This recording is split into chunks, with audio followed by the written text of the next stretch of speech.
Namaku Ranti. Usiaku 17 tahun. Aku tumbuh besar di Jakarta, kota yang bising, ramai dan penuh warna. Meski ibuku meninggal ketika aku masih 8 tahun, hidupku cukup bahagia karena aku tinggal bersama ayah. Ia orang yang penuh kasih dan selalu berusaha membuatku tersenyum. Walaupun terkadang matanya tampak menyimpan rindu yang dalam. Aku tidak pernah menyangka bahwa hidupku akan berubah secepat ini. Semuanya dimulai ketika ayah mengenalkan seorang perempuan kepadaku. Sederhana, lembut, dan berasal dari Kalimantan. Aku tidak tahu apa yang dilihat ayah darinya, tapi perlahan, aku melihat ayah yang biasanya tenang dan diam, kini lebih sering tersenyum. Ayah ingin menikah lagi, katanya suatu malam sambil memegang tanganku. Aku hanya menatapnya tanpa berkata-kata. Aku tidak membenci keputusan itu. Aku tahu ayah kesepian, tapi saat ia bilang kami akan pindah ke Kalimantan, ikut tinggal bersama istrinya dan ibunya di desa yang dekat hutan, aku terdiam. Kenapa harus pindah? Bukankah kita baik-baik saja di Jakarta? Tanyaku waktu itu. Ayah tersenyum. Dia ingin merawat ibunya. Dan ayah ingin hidup yang lebih tenang. Ayah menjual semuanya. Rumah, toko, bahkan mobil. Lalu pada suatu pagi yang tidak akan kulupakan, kami berangkat ke Kalimantan. Desa itu jauh lebih sunyi dari yang aku bayangkan. Jalanannya berupa tanah merah, pepohonan tinggi mengelilingi rumah-rumah kayu yang berjajar dengan jarak berjauhan. Rumah yang kami tinggali milik nenek, ibunya ibu sambungku, terbuat dari papan kayu, berderit saat diinjak, dan dapurnya masih memakai kayu bakar. Kamar yang disiapkan untukku kecil, hanya ada tempat tidur, meja, dan jendela yang menghadap ke pohon besar di halaman belakang. Aku berdiri lama di tengah kamar itu, memandangi langit-langit kayu yang mulai lapuk, mencoba menahan perasaan asing yang merayap di dada. Ibu sambungku menyambut dengan ramah. Ia wanita yang lembut, tidak banyak bicara, tapi senyumnya membuatku merasa sedikit tenang. Nenek juga sangat baik, memelukku erat dan mengajakku duduk sambil minum teh manis. Ayah terlihat bahagia, lebih bahagia dari yang pernah kulihat sejak lama. Tapi aku masih belum yakin. Malam itu, aku berbaring di ranjang dan memandangi langit-langit kamar baruku. Suara malam di desa ini berbeda. Tidak ada klakson, tidak ada deru kendaraan. Hanya suara jangkrik, angin, dan detak jantungku sendiri. Dengan pelan aku berbisik dalam hati, aku tidak tahu apa yang menantiku di sini.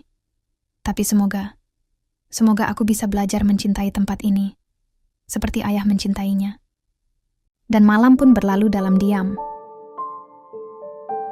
Pagi pertama di rumah nenek dimulai dengan suara ayam jantan yang bersahut-sahutan dan aroma kayu bakar dari dapur. Aku membuka jendela kamarku. Udara pagi di sini dingin, lembab, dan segar. Berbeda sekali dengan udara Jakarta yang biasa aku hirup dari balik jendela kamar ber-AC. Ibu sambungku sudah sibuk di dapur, menjerang air dalam panci besar di atas tungku. Rambutnya diikat rapi, wajahnya terlihat tenang. Nenek duduk di bangku panjang sambil mengupas singkong, sesekali mengobrol dengan tetangga yang lewat membawa hasil panen.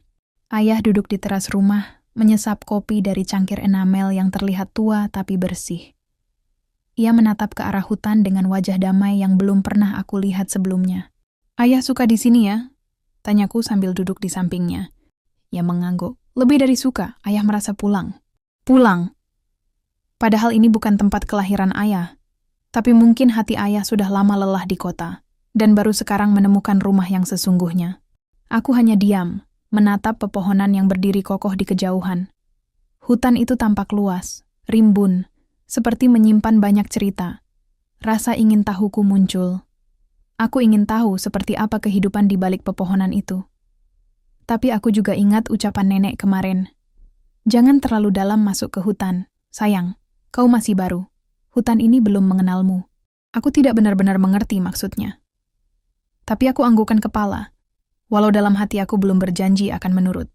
Siangnya, ibu sambung mengajakku ke kamar yang kini menjadi milikku. Ia membantuku melipat pakaian dan menata lemari. Kami tidak banyak bicara, tapi caranya memperlakukan aku. Tidak dibuat-buat. Ia memperlakukanku seperti anak sendiri. Walau aku tahu aku belum bisa sepenuhnya memanggilnya ibu dari dalam hati.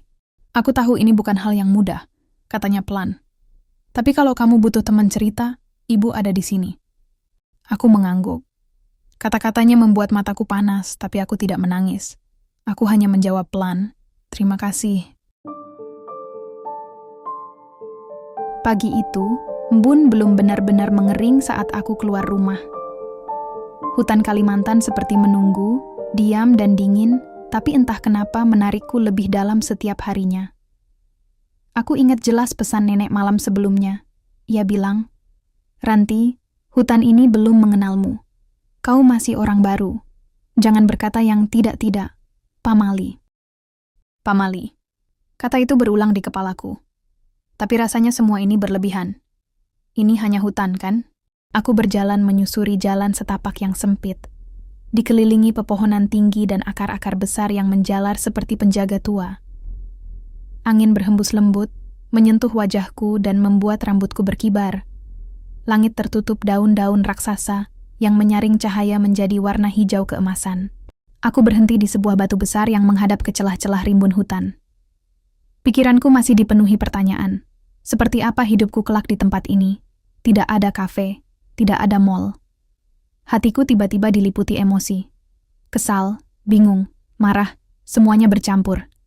Kenapa kami ada di sini? Berapa lama kami akan tinggal? Ayah sudah menjual semua aset di Jakarta. Apakah kami tidak akan pernah kembali? Kenapa ayah tiba-tiba jatuh cinta pada tempat ini? Apa yang akan membuatku betah di sini? Kalau memang sehebat itu Kalimantan, seruku lantang.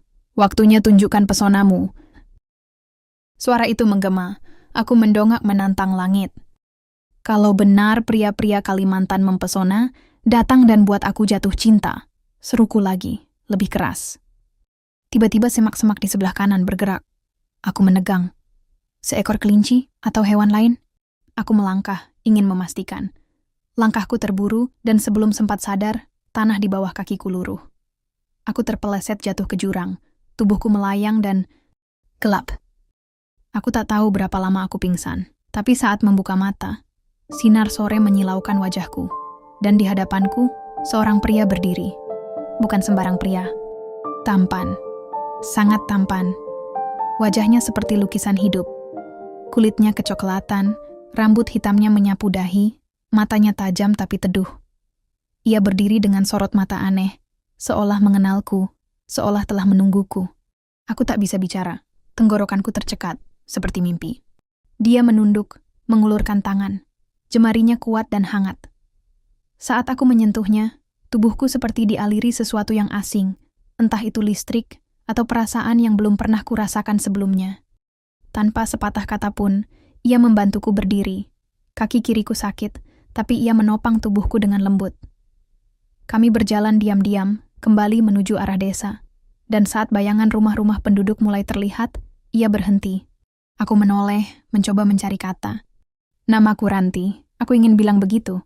Tapi sebelum sempat aku berbicara, dia tersenyum dan berkata perlahan, "Namaku Banu." Lalu ia pergi, secepat kemunculannya, menghilang di balik kabut hutan. Aku berdiri lama, mematung, hati masih berdebar. Namanya Banu mengendap di benakku, seperti mantra yang entah datang dari dunia nyata, atau dunia yang tak bisa dijelaskan dengan logika. Aku masih berdiri terpaku, menatap punggungnya yang menjauh pelan. Langkahnya hampir tak terdengar, menyatu dengan desir dedaunan basah. Hatiku masih berdetak kencang, seolah aku baru saja keluar dari dunia mimpi. "Banu." Hanya itu yang dia ucapkan setelah menolongku. Aku masih memegang erat selembar daun lebar yang dia selipkan ke tanganku sebelum pergi. Tidak ada tulisan, hanya aroma tanah dan embun yang kuat, seperti mengikatku pada satu dunia yang berbeda. Dunia yang begitu asing, tapi juga terasa sangat dekat. Sore itu, aku duduk di tepi desa, tepat di batas tempat hutan mulai menelan cahaya. Pandanganku tertuju ke tempat yang sama, berharap dia akan muncul lagi. Tapi sampai matahari turun dan langit berubah ungu, tak ada siapa-siapa. Esok harinya aku kembali. Dan hari berikutnya. Setiap sore aku menunggu. Aku bahkan mengenakan pakaian terbaikku, blus putih tipis dan rok selutut bermotif bunga, berharap penampilanku cukup pantas jika dia benar-benar datang. Tapi tetap saja, hutan hanya membalas dengan suara jangkrik dan dedaunan gemetar. Aku sempat bertanya pada beberapa orang di desa, tapi tak satu pun dari mereka mengenal nama Banu. Mereka bahkan tak tahu ada laki-laki muda seusia itu yang tinggal di sekitar sini. "Mungkin kamu hanya mimpi, Nak," kata salah seorang ibu. Aku hanya tersenyum dan mengangguk sopan, tapi di dalam hati aku yakin Banu itu nyata. Suatu hari saat aku duduk sendiri di pinggir jalan setapak, seorang gadis kecil mendekat. Namanya Pita, berusia 7 tahun, dengan rambut dikepang 2 dan mata bulat yang selalu ingin tahu. Ia duduk di sampingku sambil menggigit potongan mangga muda. "Kakak ketemu pangeran ya," katanya tiba-tiba. Aku menoleh kaget. "Maksudmu?" Ia tertawa kecil. "Kalau orang hutan menolongmu dan kamu tak tahu dari mana dia datang, mungkin dia pangeran." Aku tertawa meski agak kecut. Anak-anak dan imajinasinya. Tapi malam itu aku tidak bisa tidur. Kata-kata Pita terus bergema di kepalaku. Mungkin dia pangeran. Dan untuk pertama kalinya sejak kami pindah ke Kalimantan, aku mulai memimpikan sesuatu yang lebih dari sekadar rindu pada Jakarta. Aku mulai memimpikan seseorang yang datang dari dalam hutan. Sore itu langit tampak sendu, seolah mengerti isi hati yang mulai tak menentu. Aku kembali menyusuri jalur setapak yang membawaku ke tempat itu. Jurang yang seminggu lalu membuatku terguling, terjerembab dalam semak, dan bertemu sosok yang tak pernah lepas dari ingatanku. Banu. Jurang itu masih sama. Rimbun, sejuk, sunyi. Tapi ada yang berbeda di dadaku. Aku merasa ditarik oleh sesuatu yang tidak terlihat, namun begitu kuat. Aku berdiri di tepiannya, menatap ke dasar yang ditutupi kabut lembut dan bayang pepohonan. Aku memanggil nama itu. Pelan, tapi penuh harap. "Banu." Tak ada jawaban. Hanya desir angin yang menyapu rambutku, dan gemerisik dedaunan yang menyambut langkahku. Aku melangkah lebih dalam. Entah bagaimana, tanpa suara, Banu muncul di belakangku. Tidak seperti kehadiran manusia biasa. Aku menoleh dan melihat wajah yang kurindukan. Senyumnya menenangkan, seperti mata air di musim kemarau. Tanpa kata, dia menggandeng tanganku. Kami berjalan menyusuri jalur sempit di antara pohon-pohon tua, dan akar menjalar. Langit di atas kami mulai berubah jingga. Waktu seakan melambat ketika aku bersamanya. Kami duduk di sebuah batu besar, tak jauh dari tempat kami pertama kali bertemu. Di sana kami berbagi tawa, mengejar bayangan cahaya matahari yang menembus daun, bahkan memanjat pohon besar dan duduk di cabangnya, memandangi dunia dari ketinggian. Aku tak ingin hari itu berakhir. Tapi saat senja menjingga berubah menjadi ungu tua, dan suara jangkrik mulai memenuhi udara, Banu mengajakku pulang. Di pinggir hutan, sebelum dia melepas tanganku, aku menatapnya dalam-dalam. "Besok aku kesini lagi." Dia hanya mengangguk, sebelum perlahan menghilang di antara pohon. Aku pulang dengan dada yang penuh, tapi kosong di waktu bersamaan. Banu ada, tapi seperti bayangan. Tak bisa kugenggam sepenuhnya. Dan setiap langkahku menjauh dari hutan, aku merasa hatiku tertinggal di sana. Sudah 2 minggu berlalu sejak aku terakhir melihat Banu. Setiap sore aku kembali ke pinggir hutan, duduk lama di tempat kami biasa bertemu. Tapi tak sekalipun ia muncul. Aku meneriakkan namanya, menyusuri jejak-jejak samar, berharap ia muncul dari balik semak seperti pertama kali. Tapi tak ada. Hari itu, senja hampir jatuh ketika aku melangkah lebih dalam ke dalam hutan. Langit di antara celah pepohonan perlahan berubah jingga. Aku berdiri di tepi jurang, tempat segalanya bermula, dan menatap jauh ke bawah. "Banu, kalau kau dengar, tolong muncul sekali lagi saja," bisikku, nyaris putus asa. Aku menutup mata, air mataku jatuh, dan angin menerpa wajahku seakan menjawab. Ketika aku membuka mata, dia sudah berdiri di sana. Di belakangku, sunyi, diam, tapi nyata. "Banu." Ia tidak tersenyum, tapi matanya hangat. Seolah menahan rindu yang sama. Aku langsung menghampirinya dan menggenggam tangannya. "Bolehkah aku ikut denganmu? Tolong tunjukkan padaku duniamu." Ia ragu. Aku tahu itu dari caranya menatapku lama, seolah menimbang sesuatu yang besar. Tapi akhirnya ia mengangguk. Aku tidak tahu bagaimana caranya kami tiba di sana. Yang ku tahu, Tiba-tiba kami berdiri di depan bangunan megah berwarna tembaga keemasan. Sebuah istana yang tak pernah kubayangkan bisa ada di tengah hutan Kalimantan. Dindingnya berukir burung-burung dan akar pohon. Atapnya menjulang tinggi, tertutup dedaunan yang seolah hidup. Udara di sekitarnya hangat dan harum, seperti campuran bunga hutan dan tanah yang baru diguyur hujan. Banu menggenggam tanganku erat, membawaku masuk. Semua yang kulihat bagai mimpi. Pelayan-pelayan berpakaian dari tenunan halus menyambut dengan senyum. Di ujung ruangan luas itu, berdiri seorang pria tua dengan mahkota dari akar rotan. Sorot matanya bijaksana, tubuhnya kokoh seperti batang pohon tua. Aku tahu itu ayah Banu, seorang raja. Beliau menatapku lama, lalu tersenyum. Anak manusia, kau datang jauh, hanya untuk memahami siapa kami. Aku menunduk. Saya hanya ingin tahu, siapa yang telah menyelamatkan saya? Siapa Banu? Raja itu memandang Banu sebentar, lalu kembali menatapku. Banu menyayangimu, tapi kalian berasal dari dunia yang tak bisa disatukan. Aku ingin membantah, tapi suara dalam hatiku tahu dia benar. Aku menoleh ke arah Banu.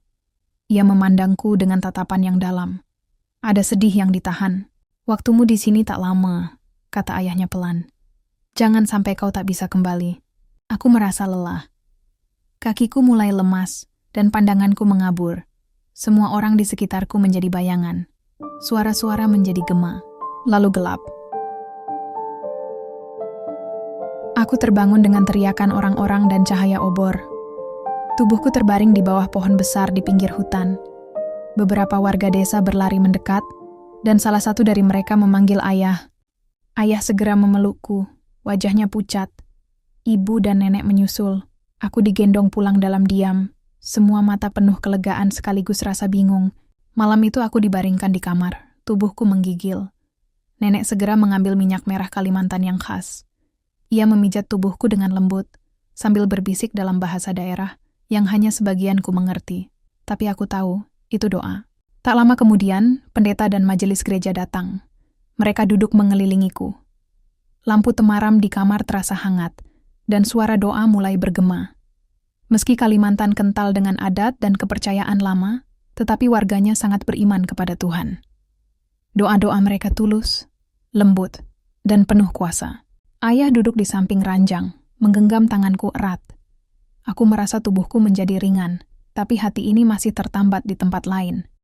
Kalau kamu mau, kita pulang ke Jakarta, kata ayah perlahan. Aku menggeleng. Tidak ya, aku ingin tinggal di sini. Karena meski dunia itu bukan untukku, aku tahu. Seseorang di dalamnya sedang memikirkan dan menjagaku. Sudah seminggu berlalu sejak malam saat aku ditemukan tertidur di bawah pohon besar, dikelilingi obor dan wajah-wajah yang cemas. Aku masih mengingat semuanya dengan jelas. Aroma minyak urut Kalimantan yang dipijatkan oleh nenek ke tubuhku yang lelah, tangan-tangan lembut yang memelukku, dan suara pendeta dan para majelis gereja yang memanjatkan doa dalam ketenangan malam.